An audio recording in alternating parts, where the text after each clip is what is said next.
Marijuana prohibition laws are slowly going up in smoke. The drug is now legal for recreational use in Colorado, and Washington and more states are expected to take marijuana sales out of the underground market and put them in legitimate tax-paying businesses. But are the banks playing along? And just what are the consequences of making pot legal? Here to discuss the growing business of marijuana is Ron Throgmartin, CEO of Diego Pellicer, the first retail brand in the U.S. to market legal premium marijuana. And Ron, so good to have you with us. Thank you. Glad to be here. We've seen the long lines outside marijuana dispensaries in Colorado since it became legal in that state. Tell us, how is business and is supply able to keep up with demand? Well, I think everyone, including industry insiders, are surprised at the demand and the way the retail market is kicked off in Denver. Give you an example, a medical marijuana store in Denver could average $5,000 to $10,000 a day. January 1st, you had stores averaging, and they did throughout the first week, anywhere from $80,000 to $85,000 a day.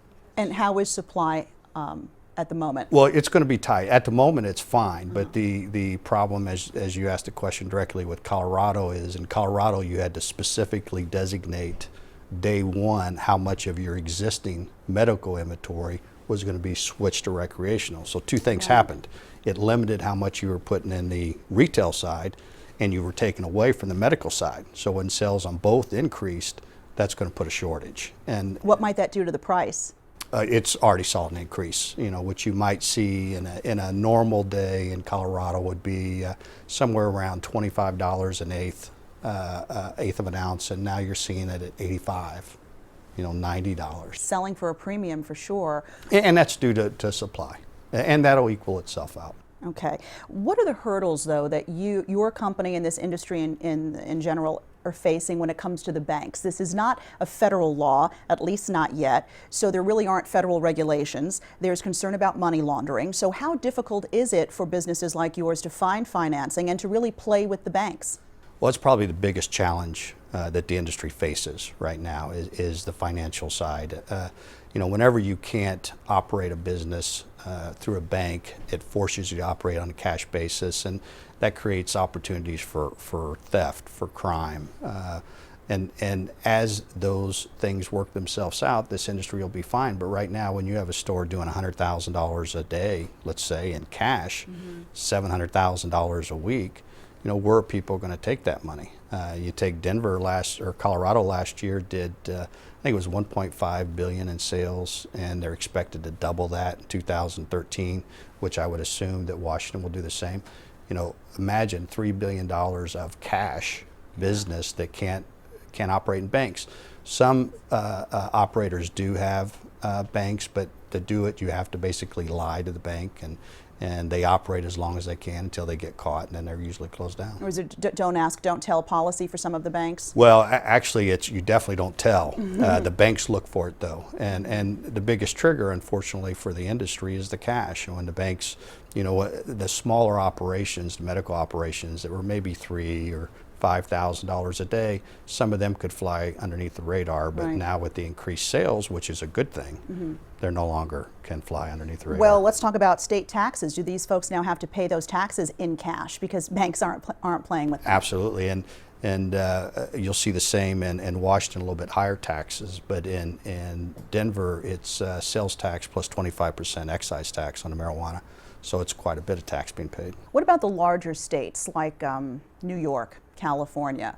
Are you talking to them? Do you have deals with them at the moment? We are actually to both states. I think California will go before New York, and when I say California will go, they currently have a medical program, but it's a not-for-profit, so it's not exactly the best business model. But I think that if not 2014 this year, 2016, I think California will go legal. Very similar to, I think it'll go either before or after more than likely Alaska and Oregon.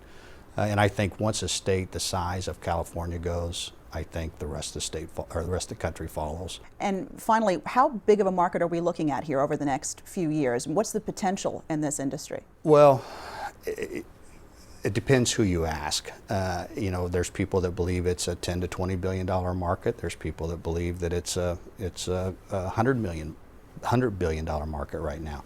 It really depends who you ask, because you have two markets. You have the black market and then the medical market.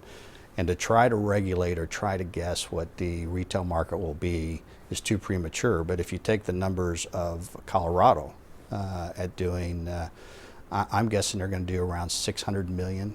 And that's just one state. In one state. So if you compare that to however many states are available, it doesn't take you long to get up into the 40, $50 billion range. And your best estimate on when this is going to become a federal law?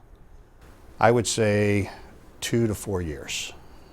2 to 4 years doesn't seem that long. No, but with the momentum that it's gaining right now and the financial crunch that the states are in, as well as the federal government, the tax revenue, I think once the states start to see the revenue that Colorado and Washington generate from this, I think they'll be inclined to come along. We're seeing it quickly now.